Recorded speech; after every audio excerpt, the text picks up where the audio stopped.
Okay, so in one bit of sad news, we announced this online last week, but for those who may not have heard, our longtime member of not only HOH, but of the Houston free thought community, Kay Staley, she passed away last Saturday, a week ago. And so I've got a little, she was actually a very prominent figure, I think more so than I think a lot of people realized in the free thought community. In fact, she was actually the 2008 Freedom from Religion Foundation's Freethinker of the Year. That's the organization headed up by Annie Laurie Gaylor and Dan Barker. And she was actually the speaker at the National Convention that year. And in recognition for what she had accomplished, which was she actually sued the Harris County.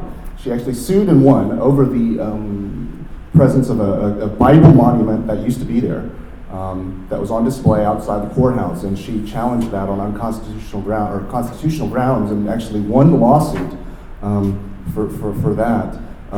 She later actually sued City Council, the City of Houston, as well, over their practice of having prayers at the City Council meetings, explicitly religious, explicitly Christian prayers at the City Council meetings, which, as some of you may have heard, I think it was about 2 years ago, the Greece versus Galloway Supreme Court decision happened, where it went all the way to the Supreme Court. It was, in a way, it was technically a loss for, I guess you could say, us. They did rule that it is constitutional to have city council prayers. However, it was a partial win in the sense that they ruled that you can't just make it one religion. You have to open it up for other religions or even potentially non-religion to come and also deliver the invocations at the city council meetings.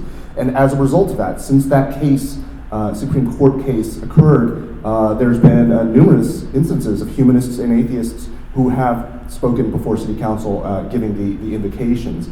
So, while Kay's case did not win, she was something of a pioneer that kind of paved the way for those who later challenged it. So here's I put together a. By the way, thanks to Art Faye. About half of these photos came from Art. The other half I had, and.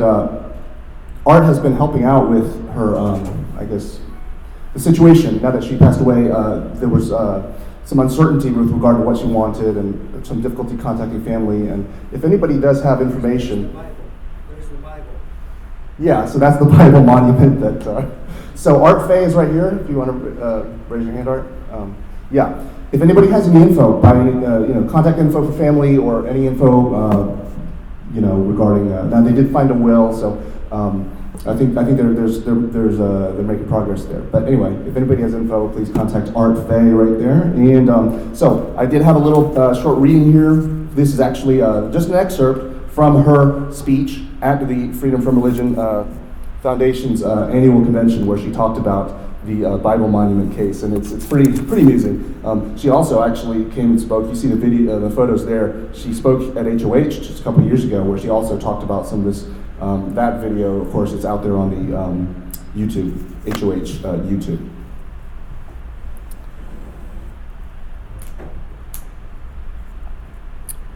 Okay, so this is from her speech in 2008.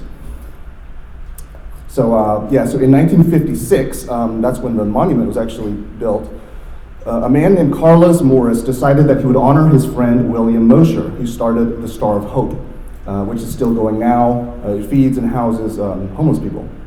So he decided that he would have a monument in his honor, and so he had the idea of the monument because Mr. Mosher was a Christian. When it was dedicated in 1956, there were all kinds of prayers and songs about this monument.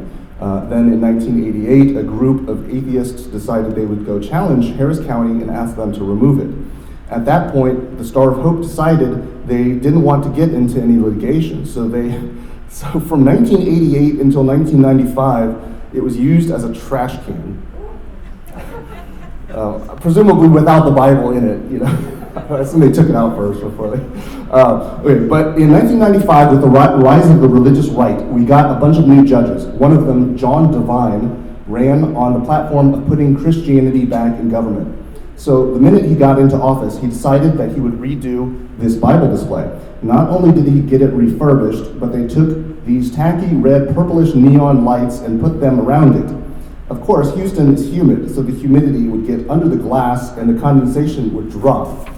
You know, it was just gross. It was so gross, I don't know why anybody would want to look at it. It was terrible. Anyway, Devine's court reporter would take care of turning the pages and whatever. When Devine first put the Bible back, there was this large rally where they sang Battle Hymn of the Republic and had all kinds of Christian prayers from Christian ministers. So I came into the picture then with the suit. We asked Harris County to take it down and they refused. When the suit was first filed, numerous people came in and they were lying around the courthouse praying. And with all this, here comes our county attorney, our county judge, and our county officials to address the rally. They testified in court that they really didn't know there was going to be this big rally. They just kind of walked out of their office and there was a rally, and they stepped up to the podium and started talking. That's what they told the judge. Oh, they didn't know, they just ran into it. But they all got up and talked about how they would defend the Bible, it wouldn't be taken away, and they were sure that it wasn't illegal. So we had for the court all this TV footage of these speeches and how they would defend it. The judge didn't take too kindly to their explanations of things. It turned out that Carlos Morris, who was responsible for getting it there initially, was still alive.